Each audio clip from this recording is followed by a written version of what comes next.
This week, we're discussing the announcement that the newest live action Star Wars series, The Acolyte, has been canceled and will not return for a season 2.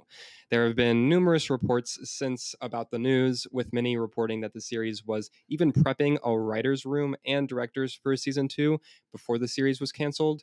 And according to internal Disney language via John Rocha, we've spent a considerable amount of time on this podcast talking about the series and what's to come on the publishing side for the characters.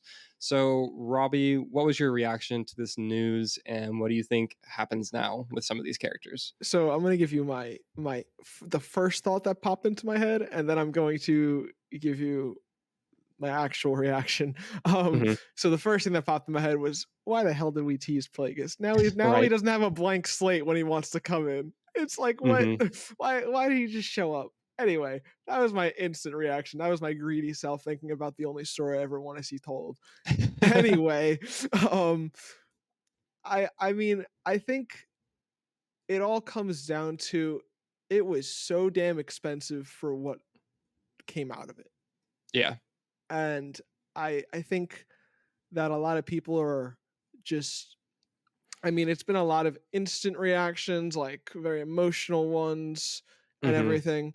But and it was I enjoyed the show. I think there were other, like, other content, other shows that we've gotten that maybe, honestly, only one of them has gotten more than one season at Yeah. this point, so I can't even It's really just speak Ahsoka. on that. I mean, But like, besides Andor. like, Yeah. just the way to to end this one, like, considering it was obviously set up for a season 2, Hmm. and the way it's been handled as opposed to other shows like Obi-Wan was, it was a limited series, we knew that, and it was billed as that, so it was kind of just one and done. Yeah. Boba Fett, I don't remember if Boba Fett was pitched as a limited series, but it was obviously also setting up a season 2, but it was just kind of like cold shouldered, like just kind of like hush hush, like, well, forget about it. But this one was Yeah. like very like a public, like, cancellation. Yeah. So it was, I don't know. I feel like it's all been handled really weird from both the Lucasfilm, Disney, the fans, both sides of the fandom, and I think it all just boils down to, like, it was really expensive for what we got. Yeah. That's. I have so many thoughts on this. First off, I feel for the cast and crew, Yeah. like, deeply. That, I mean, that sucks. Regardless of what you think of the quality of the show, no one Hmm. sets out to make a bad or not good project. Like, they're all doing their best. They put in a Put the lot of heart into time. it. Yeah, Yeah, and so I feel immensely for them, because that absolutely. sucks. Like, and I mean, we talked about it when we talked about the season as a whole. I'm not really a fan of the show. Like, I didn't really like the first Hmm. season that much. It was fine. I'm not like super heartbroken that we're not going to get a season 2, because it wasn't the most compelling to me. But that said, it's weird. I think that Lucasfilm and Disney got, um it's an interesting position with the previous shows, and you touched on it in the fact that, like, Obi-Wan was billed as a limited series, and so they didn't have to, like, cancel the season 2 for that. Even though I do think that if the reception or numbers or whatever metrics they're using for success would have been higher for that, I don't think that the possibility of a second season of that would have been out of the question. But I think that since they did bill it as a limited series, that didn't really become a problem. I think the Hmm. same thing for Book of Boba Fett. I don't think that they used the specific, like, limited series language for it, but it kind of felt like that. And also with the way that it's slotted in between the seasons of Mandalorian anyways, like, it kind of felt like an interlude type chapter that would have the character tie back into the Mandoverse stuff. Still, we've even been getting some, like, I know, oh, I'm blanking so hard on his name right now. Boba Fett. um Tamira. yeah, yes. I know that he's been, like, there was a quote from him that came out, like, earlier this week, saying that, like, maybe implying that Boba Fett wouldn't be in the Mando and Grogu movie, but then apparently there was another report that I saw that was, like, clarification on that quote and saying that he couldn't speak on whether or not Boba Fett would be in the movie. And so I think that, like, the jury's out on the. If I had to guess, I would say that he will be in it, because I don't see them not pulling as many characters as they possibly can into that movie, especially, like, from that time and Little area yeah. and like that, the Mandoverse stuff, like they're very much trying to build all that.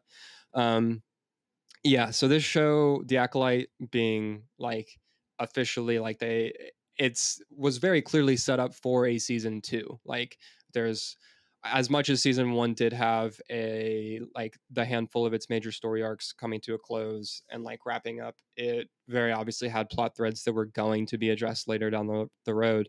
And so yeah, to come out and having to say like it's canceled, it's not going to be getting a second season, sucks, and is also an interesting position that Lucasfilm and Disney them find themselves in.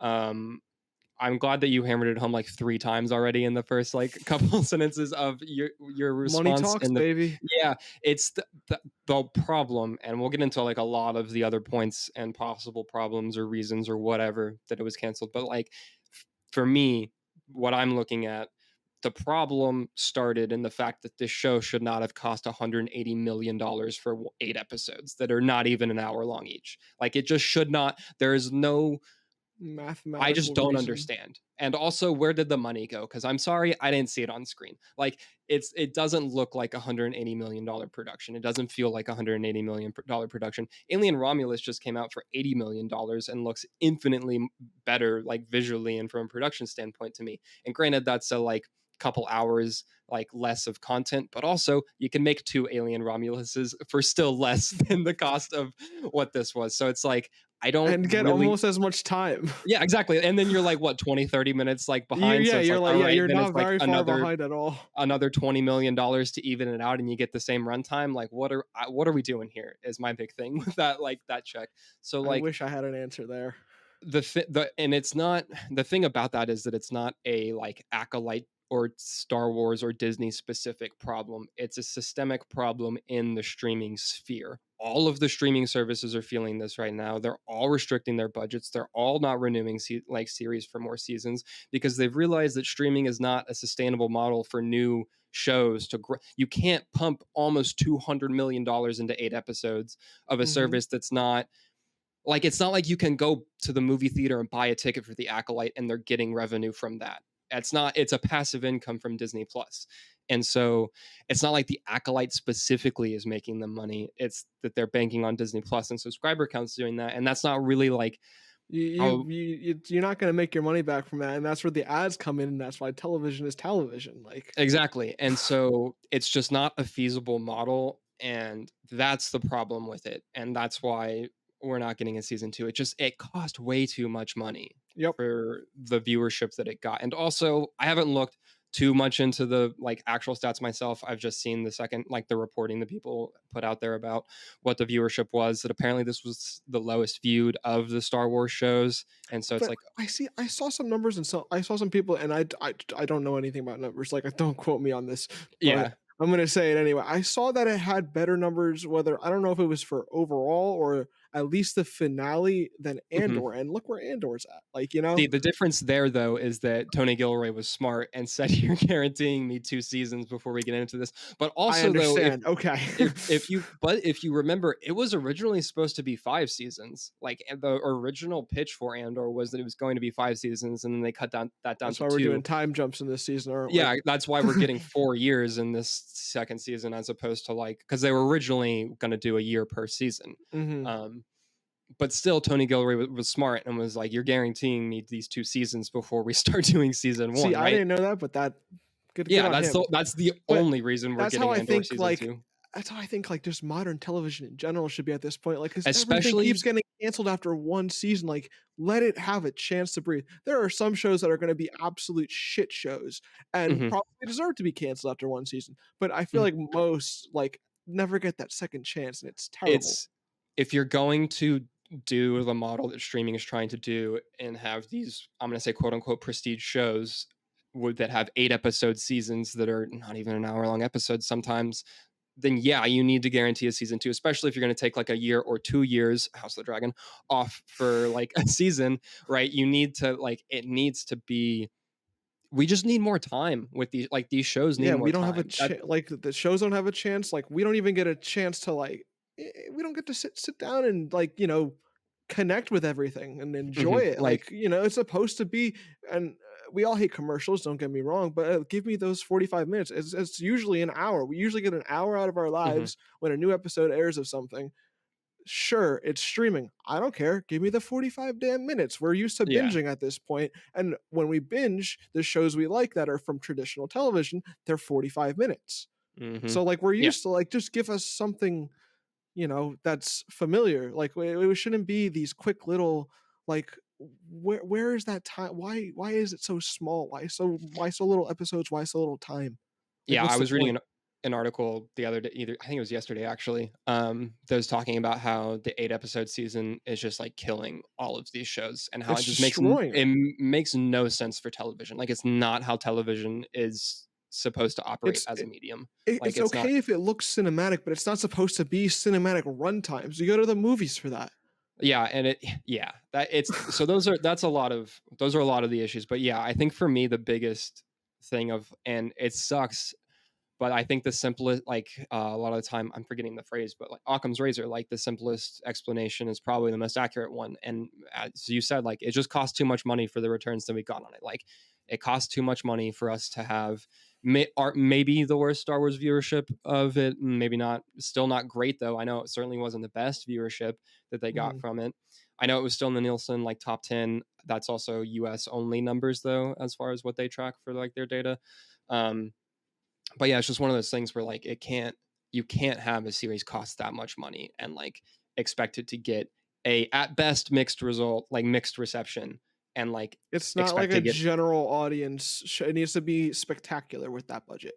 yeah, like it needs to, if you're gonna do it, it needs to blow people away. And it's just not enough people watched it. Like it's a bummer, but it's as simple as that, I think. Yeah, And I think the thing that really is rough about it, and that I know a lot of the fandom is very upset, and I will say rightfully about, is that this is the first Star Wars series with a hugely diverse cast. You have a like woman showrunner doing it.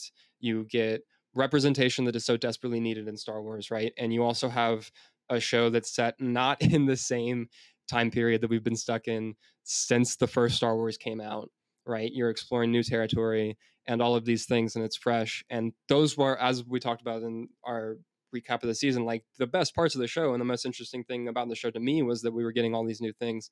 And mhm. so that's super cool. And so it definitely, like, it hurts a lot to see that canceled. And then I know a lot of the things that people are also talking about in the fandom is that it sucks that the worst segments of the fandom feel like they're getting a victory lap right now, because a lot of the people that were being really loud and obnoxious and terrible about having hate campaigns towards the show, because they're like, oh, it's woke and it's the worst thing ever. And the fact that those people are like, yeah, we got the show canceled. That's awesome. Like, it sucks that those people feel like they're victorious in this moment, but I also do think that it's, and of course I'm not in the room when these decisions are happening, but like it's so difficult for me to believe that this decision is made by Disney because some dude with 3,000 subs on YouTube is saying that the show is woke and therefore bad, and then that's why general I audiences are don't not tuning think in. they Like that's they not what's care happening. I'm about sorry. those people. Like I know it's super super loud for everyone like us that's super ingrained in the fandom and on Twitter every day and seeing all of the hate and all of the bullshit that happens with that, but like Disney's not making these decisions because of what people on Twitter and YouTube are saying. Like they're not. I'm sorry. That's not how it works. I will say they do need to be way better about protecting their talent and sticking up for their talent, and Yeah, like no, and can saying we like talk about that? like that is absolutely something that they need to be better about, and they said they were going to be better about and They have they not they done. release a generic PR statement. Meanwhile, Amanda's getting flooded right now Oh, terrible. It's as awful. part of as part of this quote unquote victory lap. It's Hmm. like I'm sorry, but it's fucking insane. Oh, Like it's absurd. I was arguing with someone today. I wasn't really arguing. It wasn't Hmm. really an argument. He was trying to tell me, or he was going around advocating that it's okay to bully these people and let them know that their shit is trash because then maybe they'll learn from it. But And it's not. like that's like what are you're so you're advocating for bullying here and and he tells me he's like no I it's constructive criticism is fine. I go that's not constructive criticism. Mm-mm. Like It's you're just the reason that you're just Ahmed being. Best went through what he went through. Like, Yeah. look at Jake Lloyd, Kelly Marie Uh-huh. Tran. I can go on. Oh, yeah, it just Moses, like I can't remember her last Ingram, Ingram, Moses yeah, Ingram. Yeah, Ingram, yeah. like I can go on, and it's absolutely ridiculous. Oh, I it's don't know terrible. why these companies are Disney. You will attack anyone you will make sure you win any argument ever. Mhm. Don't get me Except started for on this that one. allergy one going on right now. Like Oh, the they will stoop to the yeah. lowest of lows to win an argument, and but they can't put up a wall for their people that represent their company and that work for them Yeah. and bring them in money. Like, are Yeah, you for, kidding like, me? one of their biggest properties and franchises, like, it's people that are yeah, it's absurd. Oh, It's ridiculous. it The I have a special kind of hatred for those kinds of people that attack them yeah, that for reading a script they were given that they didn't have yeah, nothing for to doing do their with. job, That's like they were hired for it. yeah, it's that stuff is absolutely absurd, and there's no place for that, and so it does absolutely suck that that's something that is a And my blood consequence of pumping on this. that one. Yeah, that, like, these people are feeling, vindicated in that, and that's awful, but again, I don't it's so difficult for me to think, like, yeah, that's the reason that it got canceled. Like we were just saying a minute ago, like, It's it definitely costs it's the $180,000,000. money, it's the money, what you got out of that money, and the amount of people who are seeing what was had from that money. And Yeah, none of those numbers line up they don't enough match up. to make it justifiable. And it blows because I wanted to see the second season. My entire everyone in my house wanted to see the second season. Like Yeah, I there were a lot of people that were really into it, and it was a new, fresh era, like it could be it was a gateway to a lot of people returning to the Star Wars fandom or entering it for the first time because it was mhm, something so new and different, and they didn't have to really know the Skywalker timeline or anything for it. yeah. And there were a lot of people that were excited, but just like just devil's advocate, the numbers just didn't make sense Yeah, it as just to doesn't what. Yeah. it doesn't add up, and I've seen a lot of people to put back to the more like this is not a successful way for shows to operate thing. And a lot of people are rightfully pointing out that a lot of shows grow into themselves, like that a lot of shows have rough starts This is and why then we they need get at better least two as seasons and 45-minute episodes. yeah, that like it takes a little bit for things to get going, and like those shows like the go-to that I've seen a lot of people saying, especially in the Star Wars fandom in the wake of this, is that like a lot of people don't like the first seasons of the Clone Wars or Rebels, and you look at how those shows ended up and they're some of the best Star Wars content. My favorite Star Wars content is literally the last 4 episodes of the Clone Wars. We wouldn't have gotten that if we didn't get past season 1. And people are like, oh well, those shows wouldn't survive now, they want to get renewed for a season 2 now. And maybe not. I would again, though, argue that that is more so a problem of streaming as a whole, but also, again, playing devil's advocate. Season 1 of the Clone Wars did not cost $180 million. Like Yep. it didn't. And then to put another comparison, which this one was wild. I don't know if you saw me like tweeting about this, but people were like comparing it to Breaking Bad and saying that Breaking Bad took a while to hit its stride. Which one? Categorically wrong. Like you just did not watch Breaking Bad if you think that that's the case. Nope. If you weren't hooked Like by episode one, that's a you problem. yeah, but also the entirety of Breaking Bad cost less than season 1 of The Acolyte. So like again, what are we doing here with this budget price? Like Yep. you just should not greenlight it Breaking for Bad's like I this. think 65, 66 episodes. Yeah. And And we so have like I was 8. yeah, cuz it's what 5 seasons and they're It's all 5 seasons, about is it 13 12, episodes? 13, yeah, somewhere within those range for each season. I think it's like 65 or 66. Yeah, so like it's just it's not to say it's not comparable because we're comparing them, but like it's not it's just it's a very different thing. And like I do agree with the sentiment that this show probably would have grown into something a lot better. I think that we even talked about this in our like what do we expect from season Mhm. 2. Like I very much expected or would have expected season 2 to be a lot better, like and to fix some of the problems or the the growing pains or whatever you want to call it that is with season 1. I do think that season 2 would have improved upon a lot of those things. I think it And was so it does finding its feet just, yeah, late in the game because that's the it's timeline it just was what given. happens. But also it's just one of those things where like it goes back to we shouldn't be doing these like can you imagine if instead of one season of 8 episodes the first season that we got was half of season one. Like if season one was 16 episodes or even Mhm. 13 episodes, but there were full hour length episodes instead of like 30-minute episodes, like They'd then be we would fine. get the, you know, talked about 2 seasons for the show, like quote unquote 2 seasons for the show Right. to grow into itself, right? That would be, I think, much more reasonable. And I think that the conversation would be a lot different around it if that were the case. Unfortunately, though, we're getting these dumb 8 episode seasons for a lot of things, which is just absolutely unreal to me.